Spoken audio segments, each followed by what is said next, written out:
Llegó la hora de conocer las informaciones más destacadas del continente americano. Acompáñennos a recorrer y analizar lo que nos une, nos preocupa y nos enorgullece como hispanoamericanos. Bienvenidos a Américas Noticias con Vladimir Kissinger. Muy buenos días, feliz tarde y mejor noche para todas aquellas personas que nos están acompañando en una nueva oportunidad a través de Américas Noticias, ya regresando después de estas 2 semanas de vacaciones, disfrutando de la familia, disfrutando particularmente de mi hermano y de mis 2 sobrinos, a quienes les envío un abrazo enorme en unas semanas particularmente interesantes para la Florida, para Estados Unidos también, pero para la Florida, porque comienzan los cambios climáticos. Un día puede estar muy frío, otro día puede estar prácticamente como para ir a la playa. Así que por eso es que, a pesar de que me tomé mis buenas vacaciones, el día de hoy arranco con una gripe que, bueno, espero que se me quite más temprano que tarde, porque lo que sí vengo es con muchísima fuerza, muchísima energía y además extrañándoles un mundo. ¿No se imaginan estando fuera del aire estas 2 semanas? Parecía una eternidad. Y esto demuestra, por supuesto, ese cariño que se ha venido formando durante tanto tiempo. Ya son más de 3 años. Esta es nuestra emisión número 781 y bueno, conté con el cariño, con los mensajes que me enviaron a través de las redes sociales, a través de mi teléfono, por parte de ustedes, que son nuestra familia también virtual en Américas Noticias. Así que vaya ustedes mi agradecimiento y, como siempre, invitarles, sobre todo el día de hoy, que vamos a arrancar con un editorial, a compartir el programa. Les voy a pedir que nos apoyen compartiéndolo. Van a su parte inferior izquierda, allí colocan share o compartir. ¿No se imaginan el valor que le damos nosotros a eso? Con una tan sencilla acción, pues para nosotros nos llena de muchísimo orgullo y sobre todo de satisfacción al saber que podemos contar con ustedes para llegar a muchas más personas que, así como ustedes y como nosotros, y digo nosotros porque yo no estoy solo en este proyecto, pues tenemos la oportunidad de sentarnos a discutir durante 1 hora sobre lo que ocurre, lo que acontece en nuestro continente americano. Desde Alaska hasta la Patagonia, entérate de todo lo que pasa en nuestra América. Hoy me doy la licencia para saludarles a todos antes de arrancar de manera formal. Nuestra queridísima Elena Madán, que además cada vez me da más gusto poder compartir con ella fuera incluso del programa. Hemos estado hablando, escribiéndonos por las redes sociales, en este caso por el Facebook. Un placer, un honor sentirla muy cerca de nosotros, muy cerca de la familia. Igual a nuestra querida Lina, que acaba de llegar de Perú, ya se ha incorporado y muy pronto verán a Lina también con nosotros los días viernes en Américas Noticias.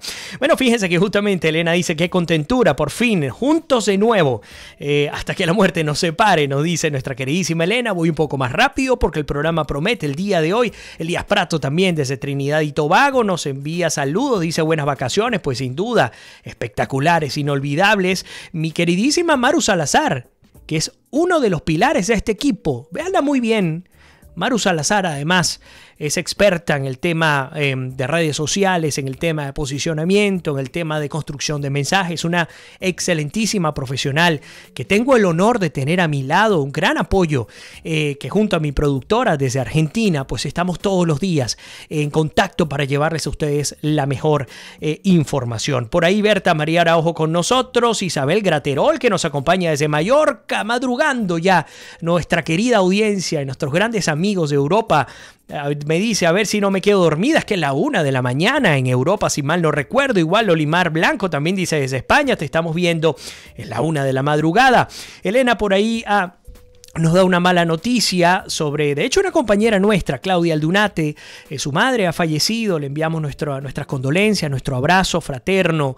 Y bueno, en algún momento, ya cuando terminemos el programa, seguro que tendré la oportunidad de escribirle. Gracias por avisarnos, Elena. Creo que hay algunos problemitas con el internet también. Sonia Gómez de Bausa, también Rafael Aníbal, Rusián, qué bueno que ya estás con nosotros. Emerson Tafur de CNC Florida Central. A ver quiénes más tenemos por acá. Bueno, justamente Claudia Aldunate mate está con nosotros. Como te decía, Claudia, no sé si tuviste oportunidad de escuchar, pues te acompañamos en este momento tan delicado. Enviamos nuestras oraciones, por supuesto, para el descanso eterno de tu madre y también para ustedes, para el consuelo necesario para todos ustedes que se han convertido también en nuestra familia. Mónica Salazar, César Guinaglia también. ¿Quiénes más tenemos? Bueno, a ver, ¿qué más? Dice Elena Caballero, cómo he extrañado esta horita, nos dice nuestra querida Elena. ¿Qué más tenemos? Isabel nos dice, a ver, tornillo por lo menos 3 diarios sin tomar medicamentos, verá que es lo mejor para quitar la gripe. Lo voy a hacer porque sin duda alguna la gripe está muy fuerte. Pero bueno, Mae Díaz, bueno, muchísima gente con nosotros. Mónica ya entra en materia como de costumbre, dice, Capriles quiere diálogo con la dictadura, qué bárbaro. Rosina Calcina también. Ilina dice, estoy manejando pero estoy presente. A ver, vámonos con esta vía. Y me disculpan, insisto, aquellos que tengan problemas con el internet, pues nos pueden ver de nuevo a través del YouTube. Vámonos en concreto. Durante estas 2 semanas he tenido la oportunidad de ver muy por encima, les confieso, traté de desconectarme, además lo necesitaba, pero de ver qué es lo que ha venido ocurriendo en nuestros países, particularmente en 2, en Venezuela y en Cuba. ¿Por qué? Ustedes me dirán ver lo que ocurre en estos 2 países. Bueno, porque he tenido el honor de ser invitado a ser comentarista diariamente en uno de los programas más importantes que se transmiten desde Miami para Cuba, que se llama Levántate Cuba. Este programa es producido y transmitido a través de Martí Radio y Martí TV.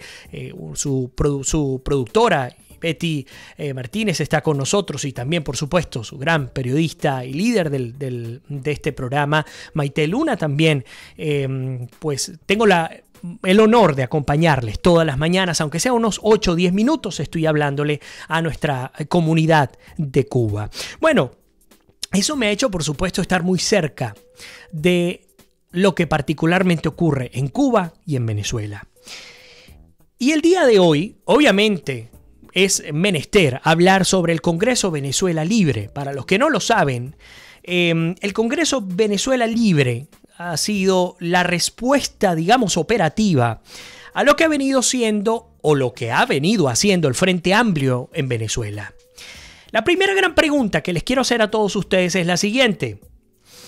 ¿Ustedes creen que el Frente Amplio logrará aglomerar, agrupar a la población venezolana para, a partir de un camino trazado, salir de la dictadura en el país?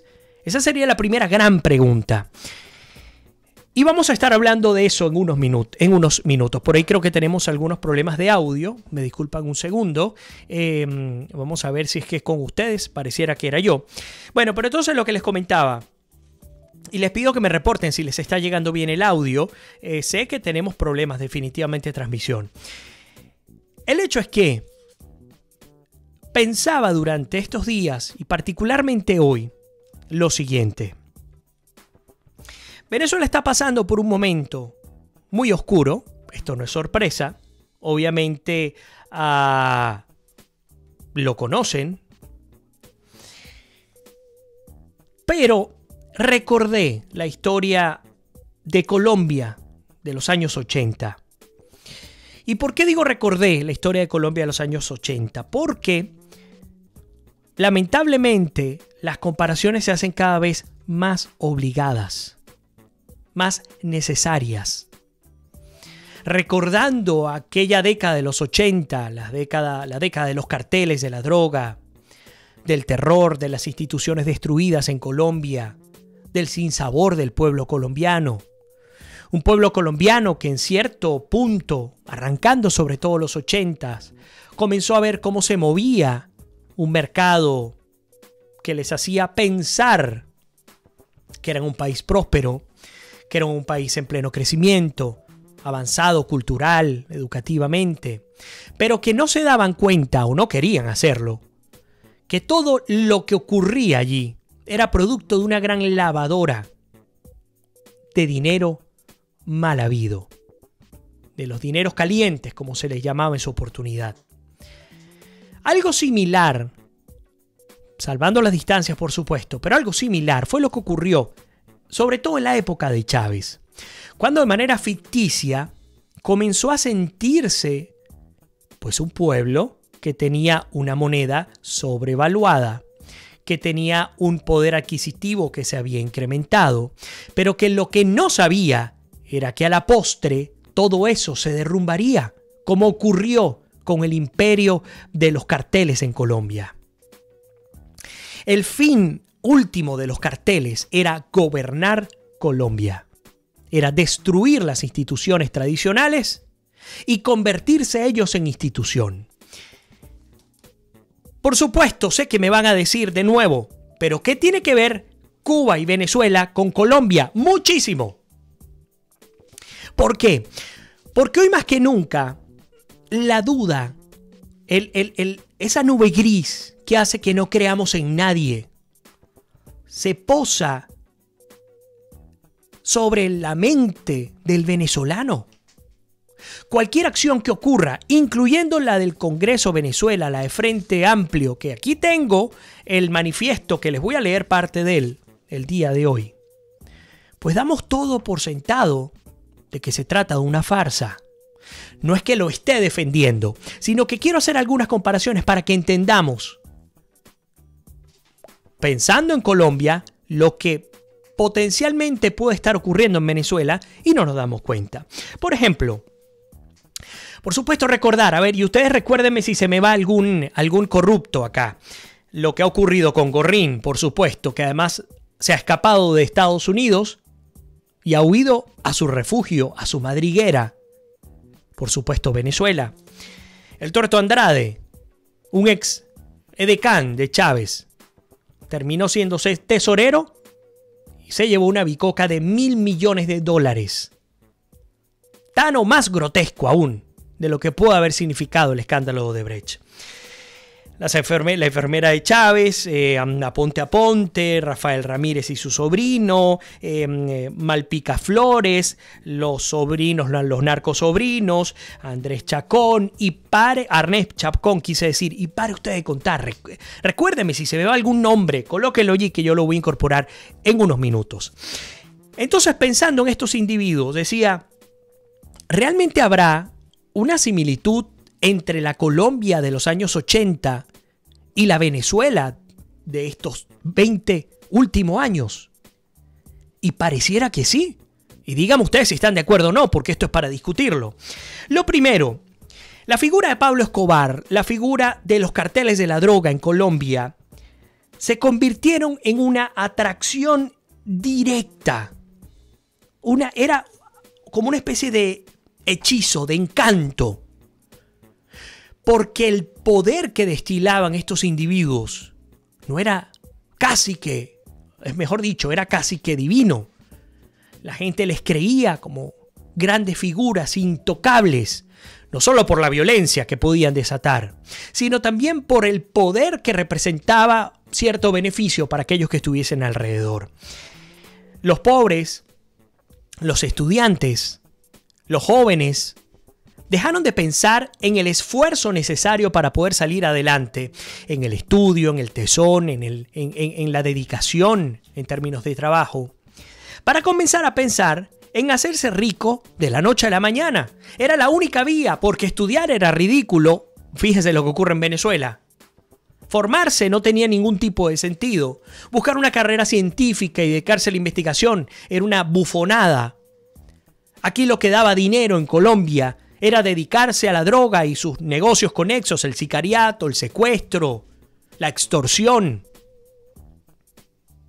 En Venezuela, por supuesto, más diversificado, dedicarse a aprovechar las riquezas que estaban en Venezuela, incluyendo los minerales, para, pues, convertirse en grandes carteles, en este caso carteles petroleros, carteles de la industria pesada al sur de Venezuela, carteles, por supuesto, de la droga, entre otras cosas. Entonces, culturalmente, los jóvenes de su tiempo comenzaron a ver en la figura de Pablo Escobar que aquella otra gran coincidencia. Todo el mundo sabía o creía que Pablo Escobar y que los carteles de la droga en Colombia eran verdaderos carteles y que Pablo Escobar tenía toda su riqueza y los hermanos Ochoa y todos los demás tenían sus riquezas mal habidas, eran esos dineros calientes. Pero nadie lo podía comprobar a ciencia cierta. ¿Y por qué? Porque bueno, o plata o plomo. Si tú te atrevías a investigar, y esto le costó la vida a grandes periodistas en Colombia, pues sencillamente aparecías muerto.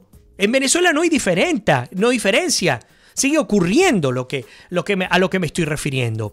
Entonces, fíjense las coincidencias. Por eso quise hacer este editorial comparándolo con Colombia. Además, para que entendamos que sí hay una luz al final del túnel. No está todo perdido. Entonces, y me hace recordar esto, hacerse rico de la noche a la mañana. Definitivamente tengo problemas con el monitor. De hacerse rico de la noche a la mañana, recuerdo a un gran amigo, que por cierto hoy vive en Medellín, que él me decía que de joven él soñaba con ser Pablo Escobar.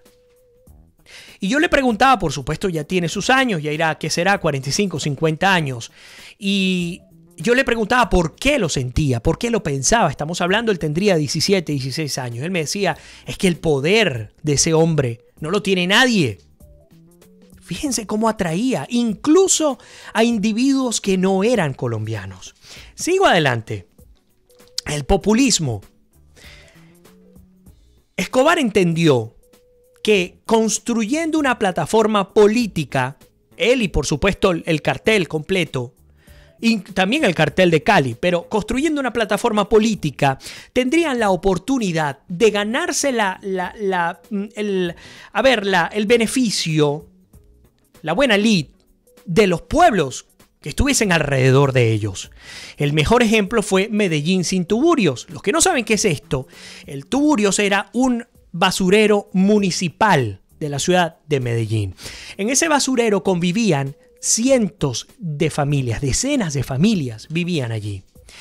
Pablo Escobar, junto a políticos que siempre le estaban alrededor, porque por supuesto la corrupción, la política, el narcotráfico, el tráfico de influencia siempre se han coqueteado, tristemente diría Aristóteles.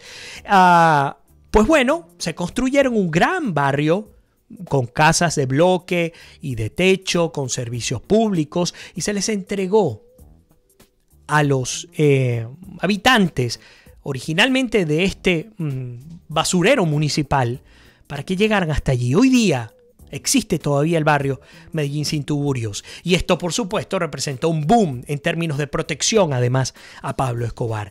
¿Qué estaba ganando Escobar con esto? Tiempo. ¿Qué ha venido ganando el régimen chavista dando todo lo que ha dado? La misión Barrio Dentro, misión no sé qué cosa de Vivienda Venezuela o Vivir Viviendo, todos los nombres que ustedes quieran, han ganado tiempo. Por eso es que coincido con María Corina Machado. En Venezuela no es que haya una dictadura, en Venezuela hay un estado criminal. La diferencia entre Venezuela y Colombia es que Pablo Escobar no logró llegar a la presidencia, pero era su aspiración. El caso venezolano, pues bueno, sí llegaron los delincuentes al poder y se convirtió en un real estado criminal. El mejor ejemplo es que el Tuerto Andrade, que fue apenas un escolta de Chávez, pasó a ser tesorero de la nación y el tesorero se llevó $1.000 millones. Un individuo, uno. $1.000 millones. El escándalo de Odebrecht, algunos hablan de 800.000.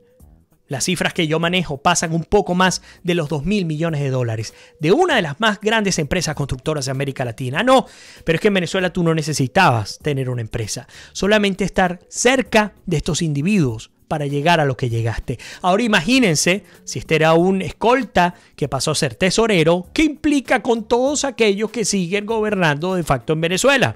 Y ya voy a incorporar los comentarios. Por ahí sé que Rosina Cancila dice no tenemos alternativa con tanta corrupción. Sí la hay y vamos a hablar de eso.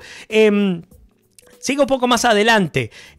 Mae Díaz nos dice nada más corruptos que toda la familia Chávez, comenzando con María Gabriela Chávez, sin duda. Sigo adelante. Otro elemento importante Y esto lo dijo en un documental César Gaviria. He tenido oportunidad de acercarme mucho a la historia colombiana. Me interesa muchísimo, sobre todo porque tenemos tantos hermanos venezolanos también allá.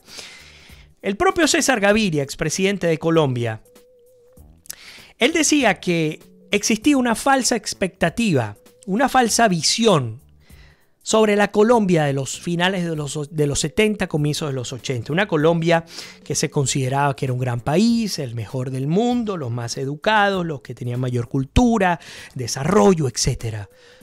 Y me hizo recordar aquellos mensajes que nosotros recibíamos en Venezuela. No hay nada como Venezuela, no hay paisajes como Venezuela, no hay nada como nuestra gente, no hay nada como ta. Y la cosa es que es mentira.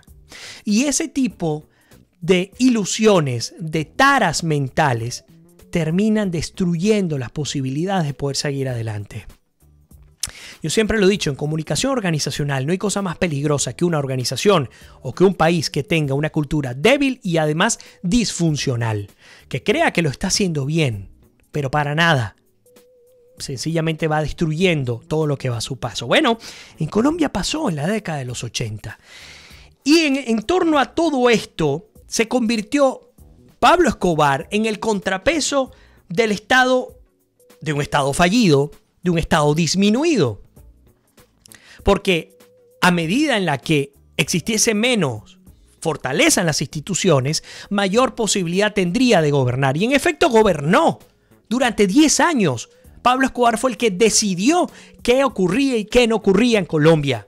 En Venezuela, insisto, es exactamente lo mismo. Y me disculpan, pero tengo que hacer esta comparación porque a veces nos metemos a criticar que si Capriles, que si Mara Corina, que si Chugo Torrealba, que si Andrés Velázquez. Pero es que veamos lo que ocurre alrededor. No solamente nos coloquemos la mirada dentro del país. ¿Qué pasa afuera? ¿Qué ocurrió en Cuba para que llegaran a los 60 años? ¿Qué ocurrió en Colombia y cómo Colombia salió de ese atolladero? Bueno, es parte de lo que estoy mostrándoles, tratando de explicar el día de hoy.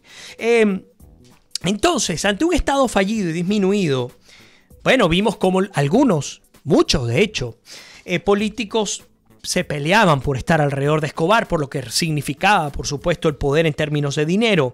Se acuñó la frase plata o plomo, que esto también en Venezuela se aplica. Usted quiere vivir tranquilo y tener una cuota de poder y además poderse hacer rico, pues usted va a ser bienvenido en el régimen chavista, en el Estado criminal chavista. ¿Por qué va a ser bienvenido? Porque usted se convertiría en una pieza, además del rompecabezas que se necesita. Ahora bien, a esa pieza le hacen seguimiento a través de la muy buena inteligencia cubana. Saben qué hizo y qué deshizo, y cuando se necesite, usted será llevado a la justicia si usted se convierte en un traidor. Ahora, si usted no se convierte en ningún traidor, puede hacer lo que hizo Gorrín, dueño de Globovisión. Este señor, que también está hasta la coronilla, el Departamento de Justicia ya lo ha acusado formalmente y ya es considerado un prófugo de la justicia norteamericana, mientras que Andrade finalmente se declaró culpable. Pues este señor se fue, como les comentaba, a su madriguera a Venezuela. ¿Y por qué su madriguera en Venezuela? ¿Por qué no lo van a tocar allá? ¿Por qué el supuesto fiscal general de la República, Tarek William Saab, no hace lo propio, así como le ha pedido a Estados Unidos muy diligentemente que extradite al tuerto Andrade? ¿Sabe lo que significa tener a Andrade aquí en los calabozos? De pronto en Nueva York se lo llevarán.